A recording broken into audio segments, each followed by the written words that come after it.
آداب ناظرین، E T V Bharat Urdu میں آپ کا ایک بار پھر خیر مقدم ہے۔ اور آج ہمارے ساتھ گفتگو کے لیے جو شخصیت ہے وہ کسی تعارف کی محتاج نہیں ہے۔ صدر جمعیت علماء ہند سید مولانا ارشد مدنی صاحب ہمارے ساتھ ہیں۔ براہ راست گفتگو کرتے ہیں مولانا سے۔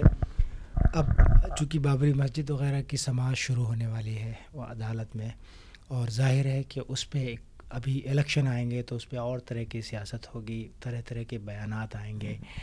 کیا موقف ہے، کیا حکمت عملی ہے؟ میں سمجھتا ہوں کہ خود عدالت یہ چاہتی ہے کہ اس کو ایشو نہ بنانے دیا جائے سیاست کا، اور حقیقت بھی یہ کہ کوئی سیاست کا ایشو نہیں ہے۔ یہ تو یہ ہے کہ آیا وہ ملکیت کس کی ہے، آیا مسلمانوں کی ہے یا ہندو کی ہے۔ اس کے بعد پھر دوسرے مسائل اٹھیں گے، اور انہوں نے باوجود کہ سیاسی روٹیاں سینکنے والے لوگوں نے چاہا کہ یہ فوراً آ جائے، لیکن عدالت نے بہت خوش اسلوبی کے ساتھ اس وقت کو ٹال دیا، اور یہ ہو سکتا ہے کہ یہ اور بھی ٹل جائے اگر الیکشن ابھی نہیں ہوتے۔ اب ہم اس جگہ پر ہیں کہ کورٹ جو بھی فیصلہ کرے گا ہم اس فیصلے کے سامنے اپنے سر کو جھکائیں گے، اس لیے کہ ملک ہمارا ہے، سپریم کورٹ ہماری ہے، قانون ہمارا ہے، ان کا جو فیصلہ ہوگا۔ ہم اسی لیے ہیں کہ ہم نے اس کو کورٹ کی نظر اسی لیے کیا تھا تاکہ ہم اس مسئلے کو گلی کوچوں میں اور سڑکوں پر نہ لائیں، اس سے نقصان زیادہ ہوگا، فائدہ نہیں ہوگا۔ چنانچہ ہم اسی وقت سے اس مسئلے کو لے کر آگے بڑھے ہیں، ہم آج بھی ہیں، دوسرے حضرات بھی اس میں شریک ہوتے رہے ہیں، تو ٹھیک ہے، ہر آدمی کو آزادی ہے، کوئی شریک ہوتا ہے شریک، لیکن اصل مقدمہ ہمارا اور وقف بورڈ کا ہے، اور ایک اور کوئی تیسرے صاحب ہیں ان کا ہے۔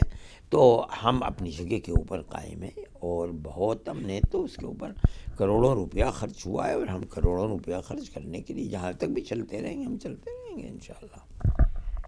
اس سلسلے میں بہت سی گفتگو ہوتی ہے، خاص طور پہ میڈیا اور ذرائع ابلاغ میں کئی بار بحث ہوتی ہے کہ مسلم جو شخصیات ہیں، بڑی ادارے ہیں، ان سے گفتگو ہو رہی ہے، زمین دے دیں، راضی ہو جائیں۔ کیا آپ کے علم میں ہے کبھی کہ حکومتی سطح پہ یا کسی دوسری غیر سرکاری تنظیموں کی سطح پہ یا شخصیات کی سطح پہ کبھی کچھ ایسا ہوا کہ ثالثی کا کردار یا گفت و شنید یا کوئی بات چیت ہے؟ یہ تو بہت مرتبہ گفتگو ہو چکی ہے، میرے خیال میں 11 یا 12 مرتبہ گفتگو ہو چکی ہے، لیکن دیکھیے مصالحت کا ایک اصول ہے، فریقین جب کبھی بھی مصالحت کرتے ہیں تو لینا اور دینا پڑتا ہے، مگر اس کی مصالحت نہیں ہوگی۔ اچھا، وہ لوگ نیچے اترنا نہیں چاہتے ہیں، مسلمان بھی اپنی جگہ سے ہٹنا نہیں چاہتا ہے، لیکن مذہبی مسئلہ ہے۔ ہماری مشکل یہ ہے کہ جب ایک چیز موقوفہ ہے اور وہ ہماری نہیں ہے، ہم نے اللہ کو دے دیا ہے، تو ہم اس جگہ فیصلہ کس بنیاد پر کریں کہ یہ آپ لے لیجئے، اس کی جگہ ہمیں دے دیجئے۔ پھر مسئلہ ایک دو جگہ کا نہیں ہے بھئی، اس جگہ کا نہیں ہے، آج آپ یہ لے لیجئے۔ سوال یہ پیدا ہوتا ہے کہ رام للہ جو ایک بہت معتبر اور گویا کہ مانی ہوئی ذات ہے، اور وہ بھگوان کے بہت ہی قریب ہیں، اور بہت جیسے ہم کہتے ہیں ولی ہیں، وہ ایک جگہ سے نمودار ہوئے۔ کہتے ہیں کہ وہ مسجد کے اندر سے رام نکلے، اسی لیے وہ للہ ہیں۔ آیا سوال پیدا ہوتا ہے وہ اپنی طاقت سے نکلے یا کسی نے لا کر کے ان کو نکالا؟ تو ظاہر ہے کہ یہ کہا جاتا ہے کہ وہ اپنی طاقت سے نکلے ہیں، اللہ نے ان کو یہ طاقت دی تھی۔ تو اب سوال پیدا ہوتا ہے کہ اگر وہ اجودھیا کی اس مسجد کے اندر جنم انہوں نے لے لیا اللہ کی شکل میں، تو طاقت جو ان کے اندر شکتی تھی وہ ختم تو نہیں ہوئی؟ کل کو اگر مان لیجئے کہ دلی کی مسجد میں انہوں نے جنم لے لیا تو کیا ہوگا؟ اچھا، سیتا للی نے کل پرسوں کو دلی دیوبند کی مسجد رشید میں جنم لے لیا تو کیا ہوگا؟ اچھا، شمالی ہندوستان میں رام کو مانا جاتا ہے، جنوبی ہندوستان میں راون کو مانا جاتا ہے، مان لیجئے کہ چنئی کی مسجد کے اندر راون للہ نے جنم لے لیا تو کیا ہوگا؟ تو یہ تمام کی تمام چیزیں ایسی ہیں کہ ہم خود کچھ نہیں، یہ ان کا مسئلہ ہے، ہمارا مسئلہ یہ کہ ہم مسجد کیسے دے دیں۔ تو دونوں کے دونوں فریق اپنی جگہ پر 12-11 مرتبہ گفتگو ہوئی، کوئی نتیجہ نہیں نکلا۔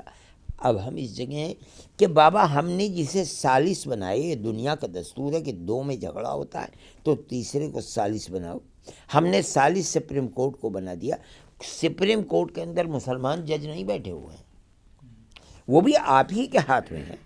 ہم نے ہائی کورٹ کا سپرد کیا تھا، ہائی کورٹ میں بھی کوئی مسلمان تو نہیں بیٹھے ہوئے تھے، لوور کورٹ کے اندر ہم نے وہاں کوئی مسلمان تھوڑے ہی بیٹھے ہوئے تھے، سپریم کورٹ کے اندر بھی ہم انہی کو سارے بابا قانون کے اعتبار سے جو چاہو فیصلہ کر دو، جو فیصلہ کرو گے ہمارے موافق ہوگا، ہمارے مخالف ہوگا، ہم ہر فیصلے کے سامنے اپنی گردن جھکا دیں گے۔ میں سمجھتا ہوں اس سے بہترین کوئی چیز نہیں ہے۔ ہم تو آپ ہی کے ہاتھ میں دے رہے ہیں، ہم اپنے ہاتھ میں تو نہیں رکھ رہے ہیں۔ ہماری کمزوری جس طرح آپ کی کمزوری ہے کہ آپ اس کو بہت ہی پوتر استھان سمجھتے ہیں، ہمارے نزدیک بھی خدا کا یہ گھر پوتر استھان ہے، ہم کسی کو دے نہیں سکتے۔ اگر یہ زمین وقف کی زمین ہے اور وقف کے کاغذات موجود ہیں اور یہ اتنی پرانی زمین ہے اور چل رہی ہے، سینکڑوں سال اس میں نماز ہوتی رہی ہے، آج آپ اس کو ہم سے یہ کہیں کہ ہمیں دے دو، ہم کیسے؟ ہماری چیز ہو آپ 100 مرتبہ لے لیجئے، ہماری چیز نہیں ہے، ہم کون نہیں دینے والے، ہم تو نہیں دیں گے۔ ہاں قانون ہے اور قانون کے اندر بڑی طاقت ہے، بڑی بڑی حکومتیں آج اس قانون کے سامنے جھک رہی ہیں۔ آج کے دور کے اندر جو کچھ رافیل کے سلسلے میں ہو رہا ہے وہ ساری دنیا جانتی ہے۔ اگر کوئی ایسا فیصلہ جو ہماری مرضی کے خلاف ہے، ہمارے اصول کے خلاف ہے، اگر سپریم کورٹ، ہم اس فیصلے کے سامنے بھی گردن جھکا دیں گے۔